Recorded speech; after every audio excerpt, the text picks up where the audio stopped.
सिद्धिं समधिगच्छति नहि कश्चित् क्षणमपि जातु तिष्ठन्यकर्मकृत् कार्यते यवशः कर्म सर्वा प्रकृतिजैर्गुणैः कर्मेन्द्रियाणि संयम्य यासे मनसा स्मरन् इन्द्रियार्थान् विमूढात्मा मिथ्याचारः स उच्यते यस्त्वेन्द्रियाणि मनसा नियम्यारभतेऽर्जुन कर्मेन्द्रियैः कर्मयोगा मदक्तः स विशिष्यते नियतं कुरु कर्मत्वं कर्मज्ञायो यकर्मणः शरीरयात्रापि च ते न प्रसिद्ध्येत कर्मणः यज्ञार्थात् कर्मणोऽन्यत्र लोकोऽयं कर्मबन्धनः तदर्थं कर्म कौन्तेय मुक्तसङ्गः समाचर सह यज्ञा प्रजा सृष्ट्वा पुरोवाच प्रजापतिः। निश्चित रूप से ये बहुत ही अनूठी क्षण है, गौरवशाली क्षण है जब हजारों की तादाद में उपस्थित आचार्यगण सामूहिक रूप से गीता का पाठ कर रहे हैं। आप सबसे निवेदन है विश्राम लें। आप सबसे विश्राम का निवेदन है, कृपया विश्राम लें। बहुत बहुत साधुवाद, बहुत बहुत बधाई आपको कि आपने इस गीता महोत्सव की गौरवशाली क्षण में अपनी ऐसी पवित्र उपस्थिति दर्ज की है। आदरणीय दिव्य सज्जनों, विश्व कीर्तिमान स्थापित करने के क्रम में आज Guinness book of world record के माननीय प्रतिनिधिगण हमारे बीच पधारे हैं। उन्होंने आपकी इस प्रस्तुति का बहुत सूक्ष्मता के साथ में अवलोकन किया।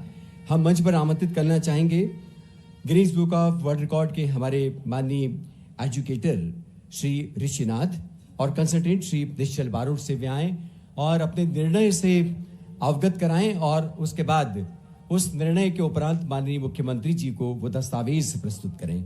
आदरणीय श्री ऋषिनाथ और श्री निश्चल बारोट पहले बताएंगे।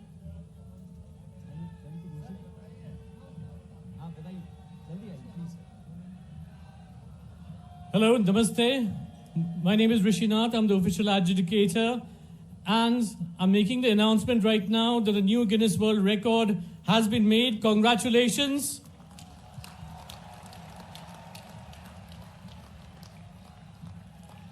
बहुत बहुत बधाई आप सबको, बहुत बहुत शुभकामनाएं। निश्चित रूप से ये विश्व कीर्तिमान मध्य प्रदेश शासन संस्कृति विभाग की ओर से आप सबको हम समर्पित कर रहे हैं। माननीय मुख्यमंत्री doctor Mohan Yadav, Guinness book of world record की टीम की ओर से ये विशेष प्रमाण पत्र प्राप्त कर रहे हैं इस विश्व कीर्तिमान का।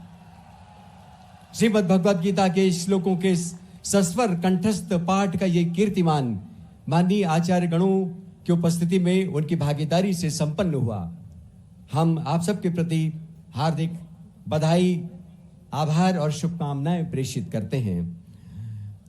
आदरणीय दिव्य सज्जनों, भगवद गीता और वाल्मीकि रामायण दो ऐसे ग्रंथ हैं जिनके माध्यम से दरअसल हम जीवन के नैतिक मूल्यों का पाठ पढ़ते हैं। मध्य प्रदेश पर्यटन विकास निगम की बोर्ड की यह इच्छा है कि अपने पर्यटन केंद्रों पर और अपने विश्राम गृहों में विशेष रूप से श्रीमद् भगवद गीता और वाल्मीकि रामायण को वहां पर रखें ताकि आगंतुक उसका लाभ ले सके। इस क्रम में माननीय मुख्यमंत्री जी से हमारा निवेदन है कि वे ये दोनों प्रतियां प्रतीक स्वरूप प्रदान करें। डॉक्टर इलैया राजा, प्रबंध संचालक एमपीटी, ये ग्रंथ प्राप्त करें। आदरणीय श्री निगम ग्रेसेस रिजॉर्ट, आदरणीय डॉक्टर इलैया राजा, प्रबंध संचालक एमपीटी, और इसके बाद श्री निगम ग्रेसेस रिजॉर्ट के लिए श्रीमद् भगवत गीता और वाल्मीकि रामायण की प्रति प्राप्त करें। इसी क्रम में श्री धनंजय राता पानी, आप सब जानते हैं रिजॉर्ट है बहुत ही प्रसिद्ध, श्री धनंजय ये प्रति प्राप्त करें। इसी क्रम में सुश्री आकांक्षा वैक्सपूल होटल की संचालक सुश्री आकांक्षा माननीय मुख्यमंत्री जी से श्रीमद् भगवत गीता और रामायण प्राप्त कर रही हैं। तथास्तु रिसोर्ट्स की ओर से श्री अग्रवाल साहब से निवेदन है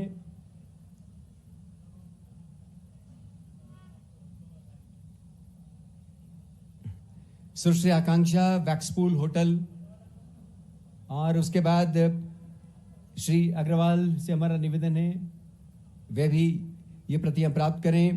ट्रैवल इंडिया टूरिज्म के श्री महेंद्र सिंह डीएमडी डीएमसी से निवेदन है आदरणीय श्री महेंद्र सिंह।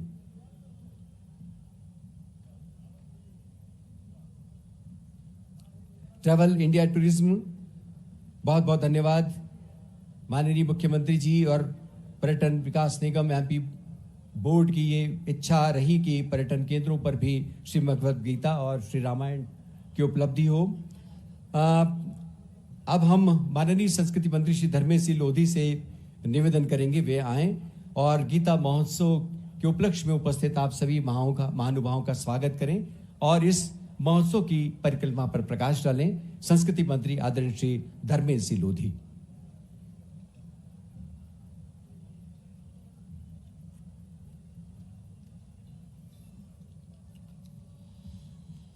बोले भारत माता की जय। जय श्री राम, जय जय श्री कृष्ण। आज के इस गीता जयंती के अवसर पर मंच पर उपस्थित प्रदेश के यशस्वी मुख्यमंत्री डॉक्टर मोहन यादव जी, उप मुख्यमंत्री माननीय राजेंद्र शुक्ल जी, उप मुख्यमंत्री श्री जगदीश देवड़ा जी,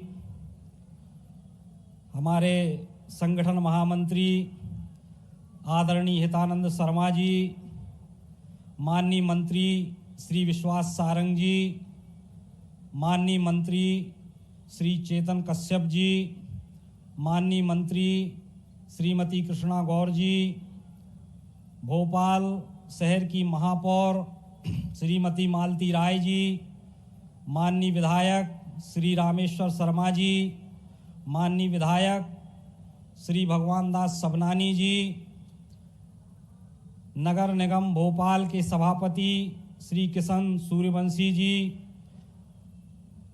श्री महेंद्र यादव जी, संस्कृति विभाग के प्रमुख सचिव श्री शिवशेखर शुक्ला जी और मंच पर उपस्थित सभी गणमान्य नागरिकगण, सभी संत जनों के चरणों में मैं इस मंच से प्रणाम करता हूँ, नमन करता हूँ और बड़ी संख्या में लाडली बहनें भी कार्यक्रम में उपस्थित हुई हैं। इस मंच के माध्यम से सभी लाडली बहनों के चरणों में भी प्रणाम करता हूँ, नमन करता हूँ। साथियों, बड़ी ही प्रसन्नता का विषय है कि आज गीता जयंती के अवसर पर हमारे यशस्वी मुख्यमंत्री डॉक्टर मोहन यादव जी के नेतृत्व में गिनीज बुक वर्ल्ड रिकॉर्ड में गिनीज बुक का वर्ल्ड रिकॉर्ड आज बना है, जिसमें 4000 से ज़्यादा साधु संतों ब्राह्मण बंधुओं के माध्यम से गीता पाठ का कार्यक्रम किया गया है। मैं सभी को प्रणाम करता हूँ, नमन करता हूँ। साथियों, हम सब जानते हैं कि भगवत गीता हम सबको जीवन में प्रकाश देने का काम करता है। भगवत गीता के माध्यम से हम अपने जीवन में दिशा प्राप्त करते हैं और मुझे कहते हुए अत्यंत गर्व है कि भगवत गीता केवल भारत देश ही नहीं अपितु पूरे विश्व में आज भगवत गीता के माध्यम से उसका अध्ययन करके जो भगवान कृष्ण ने जो संदेश दिया, उस संदेश को केवल देश ही नहीं अपितु पूरे विश्व में भगवत गीता के माध्यम से लोग प्रेरणा लेने का काम करते हैं, लोग दिशा दिखाने का काम, हमारी भगवत गीता पूरे विश्व को दिशा दिखाने का काम करती है।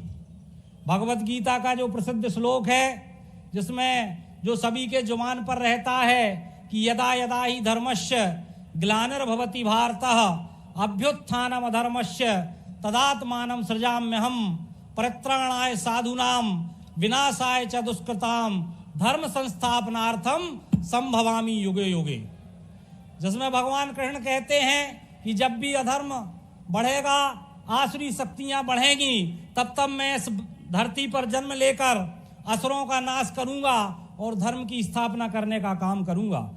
गीता हमको जीवन के संघर्षों से लड़ने की बात बताती है, जिसमें भगवान कृष्ण अर्जुन से कहते हैं, जब अर्जुन वहापोह में होता है कि क्या करें, किम कर्तव्य विमूढ़ होता है, तो भगवान कृष्ण अर्जुन से कहते हैं कि हतो वा प्राप्यसी स्वर्गम जित्वा वा भोक्ष्यसे महिम तस्मात् उत्तिष्ठ कौन्ते युद्धाय कृत निश्चय। भगवान कृष्ण कहते हैं कि या तो तुम युद्ध भूमि में मरकर वीर गति को प्राप्त होगे, तो और या फिर इस युद्ध को जीतकर यहाँ पर राज करोगे।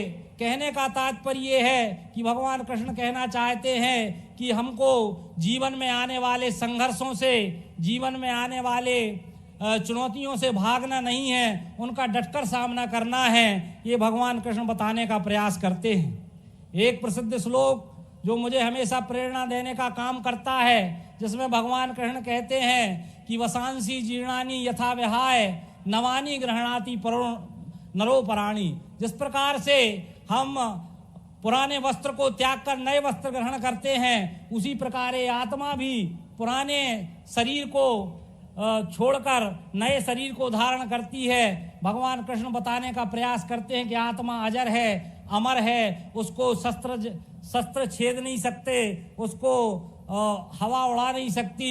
ये सारी बातें बताने का काम भगवान कृष्ण ने अपने गीता के विषय में किया है। और भगवान कृष्ण जो संदेश देते हैं वो वास्तव में अद्भुत है, अविस्मरणीय है। और ज़्यादा समय ना लेते हुए भगवान कृष्ण के उस श्लोक के साथ मैं अपनी वाणी को विराम दूंगा, जो वो बताने का प्रयास करते कैसे मनुष्य जो है वो क्रोध के वशीभूत होकर किस प्रकार से पतन को प्राप्त होता है। भगवान कृष्ण कहते हैं कि ध्याय तो विषयान पुंसः संगस्तेषु पजायते संगात संजायते कामः कामात् क्रोधो भी जायते क्रोधाद भवति सम्मोहः सम्मोहात् स्मृति भ्रमः स्मृति भ्रंसाद बुद्धिनाशो बुद्धिनाशात् प्रणश्यति। भगवान कृष्ण बताने का प्रयास कर रहे हैं कि पहले सब ध्येय के प्रति समर्पित होते हैं, और जैसे ही ध्येय से व्यक्ति का विचलन होता है तो उसको क्रोध आता है, और वो क्रोध के वशीभूत हो जाता है, तो यह नहीं सोच पाता कि क्या सही है क्या गलत है। तो अच्छे लोगों के द्वारा भी ऐसे कर्म हो जाते हैं कि वो अंततोगत्वा नष्ट हो